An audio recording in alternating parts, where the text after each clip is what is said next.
Hello students, let's start our introduction for exercise 11.2 chapter 11 algebra.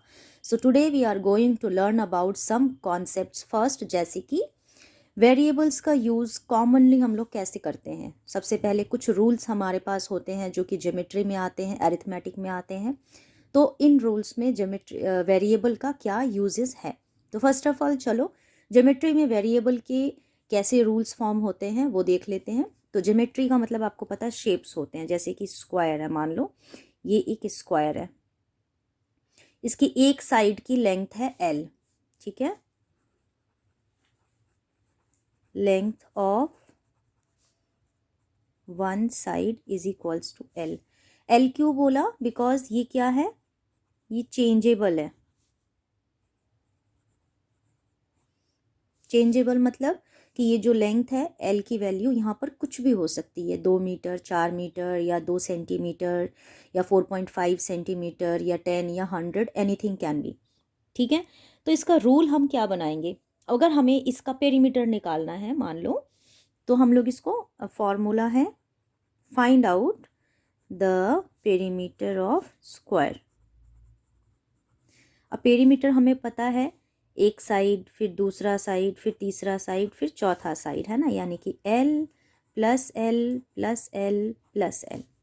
तो यहाँ से rule क्या बन के आ रहा है, देखो 4 टाइम्स है एल, तो हमें पता है कि रिपीटेड एडिशन को ही मल्टीप्लिकेशन बोला जाता है, तो ये क्या बन जाएगा 4 इंटू एल, ठीक है। अब इसमें वेरिएबल का क्या यूज़ हुआ, इसमें वेरिएबल का यूज़ ये हुआ कि आप इसको इस एल के फॉर्म में पेरीमीटर ऑफ स्क्वायर को इजीली लर्न रख सकते हो, ठीक है। अब आपका जो भी मेजरमेंट दिया होगा साइड का, आपको सिर्फ उसको एल की जगह पर लिखना है और 4 से मल्टीप्लाई कर देना है, तो इजीली आपकी स्क्वायर का पेरीमीटर फाइंड आउट हो जाएगा, ठीक है। तो आपने देखा कि कितना इजी है ये पेरीमीटर निकालना। इस तरीके से आप एरिया भी निकाल सकते हो, आपको पता है एल इंटू एल करके, ठीक है। सेम इसी तरीके से मान लो अगर आपके पास शेप है रेक्टेंगल, तो फिर आप क्या करोगे, तो अगर रेक्टेंगल है तो उसमें भी आप मान लो ये कोई फिगर है, इसमें ये एक रेक्टेंगल दिया हुआ है, ठीक है। तो इस रेक्टेंगल में हम मान लेते हैं कि इसका लेंथ जो है वो एल है और जो ब्रेड्थ है वो बी है, ठीक है। length of the rectangle is equals to L and breadth of the rectangle is B. Fine. तो अभी हमें इसका पेरीमीटर निकालना है, तो पेरीमीटर ऑफ दिस रेक्टेंगल क्या हो जाएगा, perimeter of the rectangle is equals to, अब आप देखो इधर से भी ब्रेड्थ होगा और इधर से भी ब्रेड्थ होगा, ऐसे ही तो होता है ना पेरीमीटर। तो ये क्या हो जाएगा 2 इंटू ये वाला एल, मतलब कि लेंथ, क्यों, क्योंकि इधर ये भी एल है और ये भी एल है, रेक्टेंगल की अपोजिट साइड्स आर इक्वल, ये भी बी है और ये भी बी है, ठीक है। इंक फैल गया मेरे पेन का, फिर से लिख देती हूँ, 2 इंटू एल ये हो गया, और प्लस अगर हम ब्रेड्थ की बात करें तो 2 इंटू बी, क्योंकि 2 बार बी है इसीलिए हम लोग 2 से मल्टीप्लाई कर रहे हैं, ठीक है। जब लेंथ की बात है तो ये 2 इंटू लेंथ हो गया, क्योंकि l प्लस एल 2l होता है, ऐसे ही b प्लस बी 2b होता है, तो हमने ऐसे कर दिया। अब आप देखो दोनों टर्म्स में 2 कॉमन है, तो 2 को कॉमन ले लो, तो क्या बच गया, इसमें से l बच गया, प्लस का साइन एज इट इज बच गया और ये b आ गया। तो आपके पास पेरीमीटर ऑफ रेक्टेंगल क्या बन के आया rule, 2 into L plus B, या फिर आप इसको 2l प्लस 2b भी बोल सकते हो, कंप्लीटली इट्स योर विश। तो इस तरीके से ज्योमेट्री में वेरिएबल का यूज होता है to form the formulas for square and rectangle. अब नेक्स्ट आपके पास क्वेश्चन ये आ सकता है कि ठीक है ये तो ज्योमेट्री में हो गया, तो फिर हम अरिथमेटिक में कैसे यूज करते हैं, तो चलो हम वो भी देख लेते हैं कि अरिथमेटिक में हम लोग कैसे यूज करते हैं। Fine, so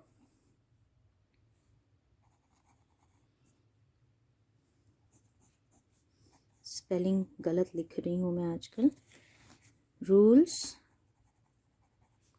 from arithmetic.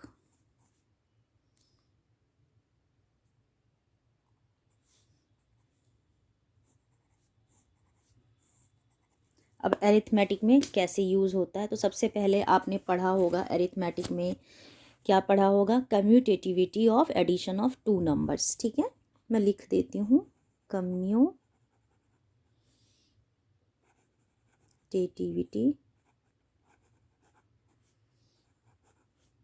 Of addition of two numbers, मतलब किसी भी दो नंबर का कम्यूटेटिव की अकॉर्डिंग आप कैसे एडिशन कर सकते हो। तो इसमें क्या होता है ना, कम्यूटेटिविटी में क्या बोला जाता है कि ऑर्डर मैटर नहीं करता, मतलब आप चाहे 4+3 लिखो या आप चाहे 3+4 लिखो, दोनों ही सिचुएशंस में आंसर 7 ही आएगा। ये होता है कम्यूटेटिविटी। ठीक है, अब इसको हम लोग वेरिएबल के फॉर्म में क्या लिख सकते हैं, यहाँ तो मैंने बोल दिया कि 4 है, 3 है, फिर इधर में भी 3 है, 4, इसकी जगह पे कोई और नंबर भी तो हो सकता है, तो ये चेंज हो सकता है, कोई भी नंबर हो सकता है। तो हम लोग इस 4 की जगह लिख देते हैं ए और 3 की जगह लिख देते हैं बी, तो इधर में भी 3 की जगह बी आएगा और 4 की जगह ए आएगा। तो इस तरीके से अरिथमेटिक में ये रूल आता है कि a+b=b+a, चाहे आप ऑर्डर चेंज कर दो, कुछ भी ऑर्डर लिख लो एडिशन में, आंसर सेम आना है, सम सेम आना है। तो इस तरीके से वेरिएबल यूज करके हमारे लिए बहुत इजी हो जाता है। अब हमें पता है कि हम a और b की जगह पे कोई भी वैल्यू पुट कर सकते हैं। ठीक है, सिमिलरली इसी तरीके से एक और रूल आ जाता है, कम्यूटेटिविटी ऑफ मल्टीप्लिकेशन, वही इसमें भी सेम चीज ही है।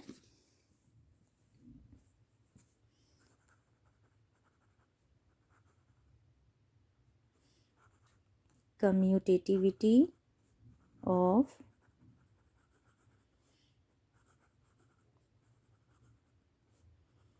मल्टीप्लिकेशन ऑफ टू नंबर्स, इसमें क्या है, 2×5 लिखो या 5×2 लिखो, बोथ कंडीशंस में प्रोडक्ट 10 ही आएगा। ठीक है, तो सेम a×b लिखो या b×a लिखो, ऑर्डर चाहे कुछ भी हो, किसमें only in addition and multiplication, not in subtraction and division. Keep it in mind, not in subtraction and division. Addition और मल्टीप्लिकेशन में आपका ऑर्डर कुछ भी हो मैटर नहीं करता, आंसर सेम आता है। आप चाहो तो एक दो एग्जाम्पल खुद ले, 5+2 कर लो 7 है, 5+4 कर लो या 4+5 कर लो 9 आएगा, 5×4 कर लो या 4×5 कर लो, क्या आएगा, 20 आएगा। तो इसमें क्या है, ये वेरिएबल्स की जो यूजेस हैं आप देख रहे हो कि ये कितना ज़्यादा इजी कर देता है। इसमें क्या होता है कि आप कोई भी नंबर पुट करो, आंसर आपका सेम आएगा। ठीक है, ऑर्डर कैसा भी आप लिख दो, आंसर आपका सेम आएगा। सेम ऐसे ही एक और रूल आता है, that is distributivity of numbers. Distributivity of numbers, नाम से पता चल रहा है हमें डिस्ट्रीब्यूट करना होता है, राइट। डिस्ट्रीब्यूट का मतलब, जैसे मान लो कोई नंबर है 7×38, इसको सॉल्व कैसे करेंगे, तो 7×38 का हम क्या करेंगे, क्या कर सकते हैं, 38 को इजीली आपने पढ़ा होगा, जब हमें इजी कोई कैलकुलेट करना होता है तो हम इसमें से जीरो वाले फिगर को निकालते हैं, मतलब 3 के साथ जीरो लगा देंगे और क्या बच जाएगा, 8 बच जाएगा। तो हमने क्या किया, 38 को डिस्ट्रीब्यूट कर दिया 30 और 8 में। ठीक है, तो ये इजी हो गया, 38 को हमने क्या किया, हमने डिस्ट्रीब्यूट कर दिया 30 और 8 में। ठीक, अब जब इसको आप सॉल्व करोगे तो इस 7 का मल्टीप्लाई एक बार 30 में होगा, एक बार 8 में होगा, तो क्या बन जाएगा, ये 7×30 और प्लस 7×8, तो ये क्या बन जाएगा, 210 + 56। अब आप देखो कितना इजी हो गया, 6516 266 इसका आंसर आएगा। ठीक है, तो इसमें भी हम क्या कर लेते हैं, 7 को a मान लेते हैं, इनटू में 38 को b मान लेते हैं। ठीक है, अब इसको हम लोग क्या लिख सकते हैं, इसको हमें अगर लिखना है कि ये a है, ये b है, और ये जो 30 को b मान लेते हैं, चलो 7 को a मान लेते हैं, 30 को b मान लेते हैं, और b + c कर देते हैं यहाँ पर, तो c मान लेते हैं हम लोग 8 को। तो ये क्या फॉर्मूला निकल के आया, मैं इसकी जगह पे लिख रही हूँ, तो ये क्या फॉर्मूला निकल के आएगा कि a का मल्टीप्लाई एक बार b में और प्लस a का मल्टीप्लाई एक बार c में। यही तो रूल बन रहा है। क्या रूल बन रहा है? A into B plus C is equals to A into B plus A into C.